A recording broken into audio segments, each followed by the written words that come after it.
Welcome to VVW news. రంగనాడు ఆవిర్భావ బహిరంగ సభను ఈ నెల 26న బీచ్ రోడ్ లో నిర్వహిస్తున్నట్లు గాదే బాలాజీ తెలిపారు. నగరంలోని హోటళ్లలో మీడియాతో మాట్లాడారు. ఈ సందర్భంగా బహిరంగ సభ పోస్టర్ను ఆవిష్కరించారు. బడుగు బలహీన వర్గాల అభ్యున్నతికి వంగవీటి మోహన్ రంగ విశేష కృషి చేశారని అన్నారు. కృష్ణా జిల్లాకు ఆయన పేరు పెట్టాలని డిమాండ్ చేశారు. వంగవీటి అభిమానులందరినీ ఏకతాటిపైకి తెచ్చేందుకు రంగనాడును ఏర్పాటు చేస్తున్నామని తెలిపారు. కేవలం కాపు సామాజిక వర్గాన్నే కాకుండా ఎస్సీ, ఎస్టీ, బీసీలను, మైనారిటీలను కలుపుకుంటూ రంగనాడును ఏర్పాటు చేస్తున్నామని తెలిపారు. ఈ నెల 26న బీచ్ రోడ్లోని కాళీమాత ఆలయం ఎదురుగా జరగనున్న బహిరంగ సభకు రంగా కుటుంబీకులు, పలువురు ప్రముఖులు హాజరవుతున్నారని చెప్పారు. రంగనాడు రాజకీయ వేదిక కాదని స్పష్టం చేశారు. బహిరంగ సభలో తమ ఎజెండాను ప్రకటిస్తామని తెలిపారు. బహిరంగ సభను జయప్రదం చేయాలని కోరారు. కార్యక్రమంలో పలు సంఘాల నాయకులు పాల్గొన్నారు. అదేవిధంగా మీకు తెలుసు కదా, 2023లో కాపునాడు అనే మహాసభ పెట్టడం జరిగింది. అదేవిధంగా 2024లో అక్కేపాలెంలో వంగవీటి మోహన్ రంగ విగ్రహ ఆవిష్కరణ చేయడం జరిగింది. 2025లో రంగానాడు అనే భారీ బహిరంగ సభ రాధా రంగా రాయల్ అసోసియేషన్ నుంచి జరగడం జరుగుతుంది. మీరు మొన్న ఈ మధ్య రీసెంట్గా చూసే ఉంటారు. డిసెంబర్ 3వ తారీఖున ఎవరైతే రంగా గారు వారసులు అంటే వంగవీటి వారసులు ఉన్నారో శంతన్ కుమార్ గారు కానీ, ఆశా గారు కానీ ఆ పోస్టర్ రిలీజ్ చేయడం జరిగింది. మాకు ఈ కార్యక్రమానికి 2 రాష్ట్రాల నుంచి కాదు, యావత్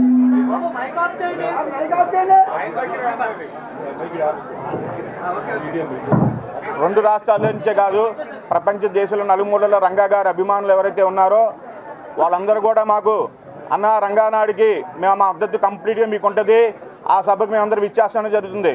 అదేవిధంగా 26న డిసెంబర్ 26న రంగా నాడు వేదికకి మీరు ఊహించని అనుకోని అతిథులు రాబోతున్నారు. మీ దయచేసి మీ ప్రెస్ ద్వారా కానీ మాకు ఈ కార్యక్రమానికి ఎప్పుడు మాకు ఈ రంగా రాధా రాయల్ అసోసియేషన్ ఎప్పుడు మేము చేసినా సరే కంప్లీట్ మీ సపోర్ట్ ఇవ్వడం జరుగుతుంది. అదేవిధంగా మీ అందరి చల్లని దీవెనతోటి రంగానాడు అనేది మళ్ళీ ఒక చరిత్ర కాబోతుందని చెప్పి మీకు ఈ ద్వారా చెప్తున్నది అంతా మీ చేతుల్లోనే ఉంది. 1988లో కాపునాడు అని చెప్పేసి ఆ రోజుల్లో రంగా గారు జైల్లో ఉంటే పెద్దలందరూ కలిసి మీరా వెంకటరావు గారు కానీ, ముదరగడ పద్మనాభం గారు కానీ రంగా గారి దగ్గరికి వెళ్ళి రంగా గారికి మద్దతుగా అన్న నువ్వు లోపల ఉన్నావు, నీకు మద్దతుగా ప్రజలందరూ సభ కోరుకుంటున్నారు అనడం జరిగింది. ఆ రోజు ఏంటంటే రంగా గారిని రంగానాడు అనే సభ పెడదామంటే ఆయన నాకు వద్దు, నా పేరు వద్దు, వేరే పేరు పెట్టుకోమని చెప్పడం జరిగింది. సరే పెద్దలందరూ ఒప్పించి రంగానాడు అని పెడదామన్నా అంటే ఆయన ఓకే, రంగా గారు ఓకే అనడం జరిగింది. అలాగే కొంతమంది పెద్దలు బయటకు వచ్చినాక దాన్ని కాపునాడుగా మార్చారు. అదే కాపునాడు కింద కాపులు కాదు, యావత్ ఎస్సీ, బీసీ, మైనారిటీ అన్ని కులాలు కూడా ఆ రోజు రావడం జరిగింది. 10 లక్షల పైన రావడం జరిగింది. సో రంగా గారి కళ ఏదైతే ఉందో రంగానాడు అనేది ఇప్పుడు ఇన్ని 37 సంవత్సరాల తర్వాత ఒకేసారి వంగవీటి వారసుల ద్వారా ఆ రంగానాడు బహిరంగ సభ ఆర్కే బీచ్లో చేయడం జరుగుతుంది.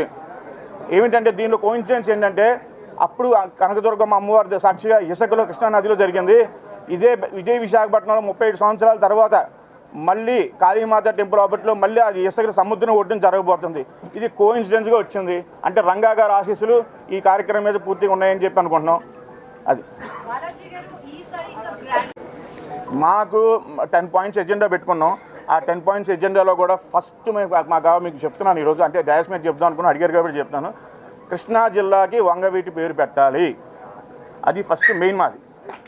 ఇలాంటివి ఇంకా 9 పాయింట్స్ తోటి మా ఎజెండా తోటి మేము ఆ రోజు ముందుకెళ్తున్నాం. 26 తారీఖున మేము చేస్తున్నాం.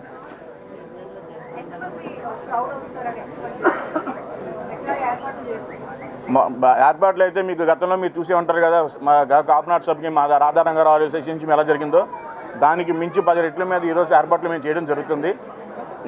2 రాష్ట్రాల నలుమూల నుంచి కూడా రంగా గారి అభిమానులు వస్తున్నారు.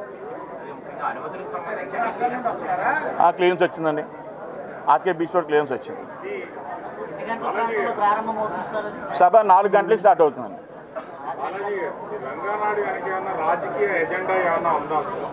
అన్న ప్రతి సంవత్సరం చేస్తున్నారు. సంబంధించినటువంటి వాళ్ళు రంగా గారి అభిమానులు ఉన్నారు. వివిధ రాజకీయ పార్టీల్లో కూడా భాగస్వామ్యం ఉన్నారు. పాల్గొనేటప్పుడు అందరూ పాల్గొంటారు. దీని వెనక ఏమైనా రాజకీయ ఎజెండా ఏమైనా ఉందా? ఖచ్చితంగా అన్న రంగా గారి అభిమానులు అన్ని పార్టీల్లో ఉన్నారు. రంగానాడు అనే కార్యక్రమం మెయిన్ మా ఉద్దేశం ఏంటంటే ఏదైతే రంగా గారిది ఒక బేస్ అంటే పెద్ద ఫ్యామిలీ అంటే ఒక ఎస్సీ కానీ ఎస్టీ కానీ బీసీ కానీ మైనార్టీ కూడా రంగా గారి పెద్ద ఫ్యామిలీ ఉంది. దాన్ని స్ట్రీమ్ లైన్ చేయడం కోసం రంగానాడు కార్యక్రమం మేము ఏర్పాటు చేస్తాం. దీనిలో ఎటువంటి పొలిటికల్ ఎజెండా లేదు.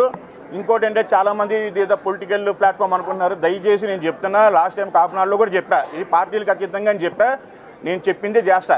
ఇప్పుడు కూడా మళ్ళీ చెప్తున్నా, ఇటువంటి దీంట్లో పొలిటికల్ ప్లాట్ఫామ్ అనేది క్లియర్ కట్గా ఏమీ లేదు.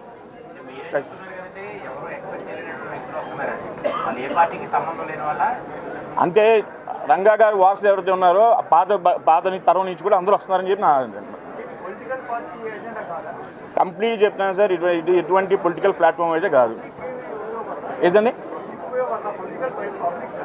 పొలిటికల్ అంటే మేము చెప్తున్నాం కదండి, మాకు 26 డిసెంబర్ 26 అనేది మాకు ఆనవాయితీ కింద పెట్టుకున్నామండి ఇక్కడ కార్యక్రమాలు చేయడం కోసం.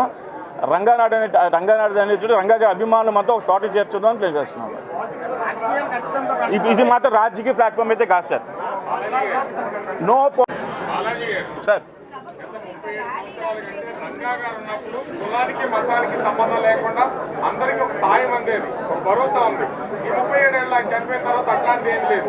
సభలు, సమావేశాలు, వర్ధంతులు, ర్యాలీలు ఇన్ని చేస్తున్నారు కానీ వీటి వల్ల ప్రయోజనం ఎవరికి? Nice question sir.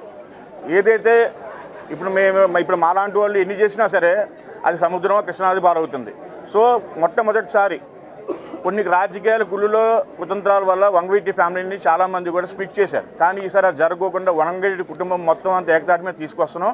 ఈ ఆర్గనైజేషన్ మొత్తం రేపు 26 తారీఖు నుంచి వంగవీటి కుటుంబం మొత్తం నడిపిస్తుంది. తీసుకొచ్చి ఏం చేయడం అంటే మేము చెప్పాం కదా సార్, మాకంటూ ఒక 10 పాయింట్స్ ఉన్నాయి, మా ఎజెండా ఒకటి ఉంది. సో మేము స్ట్రీమ్ లైన్ మా ఆధారంగా మిత్రమండలి